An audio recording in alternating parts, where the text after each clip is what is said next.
Two brave women.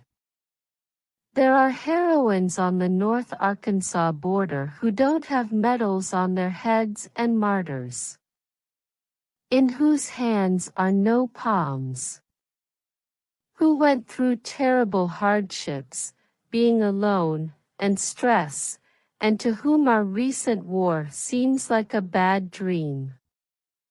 The smoke from the burned-out ruins of their only homes on earth and the terrified, hungry children's faces are very confusing right now, but these same hardships used to sharpen their minds until they were almost unmatched in their creativity and invention. 100 miles from a railroad or telegraph, and in a dangerous area where women and children were regularly abused by lawless people, these heroines learned to be independent and brave in ways that are rarely seen today. Women and children made crops. Women and children had a hard time farming the land or making a narrow living from the hills and valleys along this border. In the spring and summer of 1964, Mrs. Parker, who now lives in Boone County, Arkansas, grew a good crop of corn with the help of her young son. The yoke of steers that Mrs. Parker walked early and late with were taken from her several times, but she was able to keep them after many requests to federal officers until her corn was laid by. As the day went on, the crop was gathered and put away in a pen that Mrs. Parker had built herself out of wood rails. But because there wasn't enough food, the enemy had to look into things more thoroughly.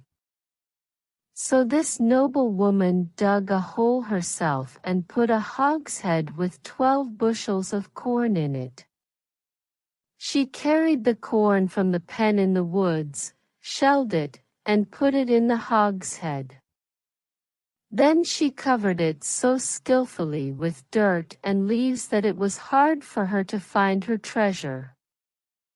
Even though a dishonest tenant who had shared her bread and been kind to her told lies about her, Mrs. Parker didn't let anyone touch the corn until the Confederates came home, in the gloom of defeat. And there was peace in the spring. This kind-hearted woman gave the hungry neighbors small amounts of food from the underground hogshead. She guarded this trust fund with all her might, and not a single grain was wasted or lost. Instead, it was used to help those who were dying at her door.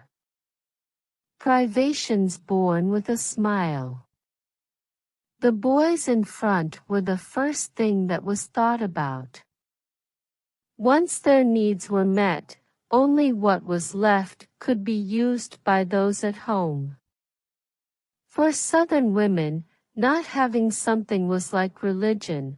When the war was over, one velvet jacket came out on top, having done bravery duty for all 5 girls in the family on all holiday occasions. If there were 2 girls in the family, each of us went out by ourselves so that the dress could be used for both occasions. We got our clothes from other people, borrowed them, fixed them, made them longer or shorter, turned and twisted them until there was nothing left of them. A Richmond belle, who is known for being the gayest of the gay, was asked why she wasn't dancing at a party.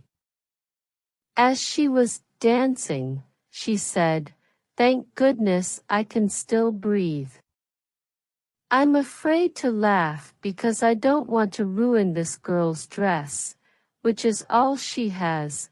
When the men weren't around, the women did their jobs, and they planted and harvested many a good crop.